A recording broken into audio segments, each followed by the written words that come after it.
ওজন বৃদ্ধি পায়। আর এই সময়টা আপনারা যদি চিহ্নিত করে সঠিক পরিমাণে খাবার, পানি এবং ওজন বৃদ্ধির ঔষধ ব্যবহার করতে পারেন, তাহলে কিন্তু আপনাদের ফার্মের মুরগিগুলোর ওজনও স্বাভাবিকের তুলনায় দ্রুতই বৃদ্ধি পাবে। তবে এক্ষেত্রে আমি আপনাদের একটু সাবধানতা বা সতর্কতা হিসাবে কিছু বলতে চাই। আপনাদের খামারের মুরগিগুলো যদি অসুস্থ হয়ে থাকে, সেক্ষেত্রে আপনারা কখনোই ওজন বৃদ্ধির ঔষধ খাওয়াবেন না। এতে করে কিন্তু হিতের বিপরীত হয়ে যায়। এ সময় যদি আপনারা অসুস্থ মুরগিকে ওজন বৃদ্ধির ঔষধ খাওয়ান, তাহলে কিন্তু মুরগিগুলোর ডায়রিয়া বা পাতলা পায়খানা হতে পারে।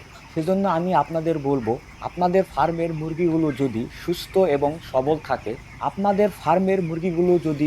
থাকে, সেক্ষেত্রেই কিন্তু আপনারা ওজন বৃদ্ধির ঔষধ ব্যবহার করতে পারবেন। এতে করে কিন্তু আপনারা সঠিক রেজাল্ট বা সঠিকভাবে মুরগির ওজন বৃদ্ধি পায়। এছাড়াও ভিডিও সম্পর্কে বিস্তারিত জানতে নিচের লিঙ্কে ক্লিক করুন, অথবা খামার বাড়ি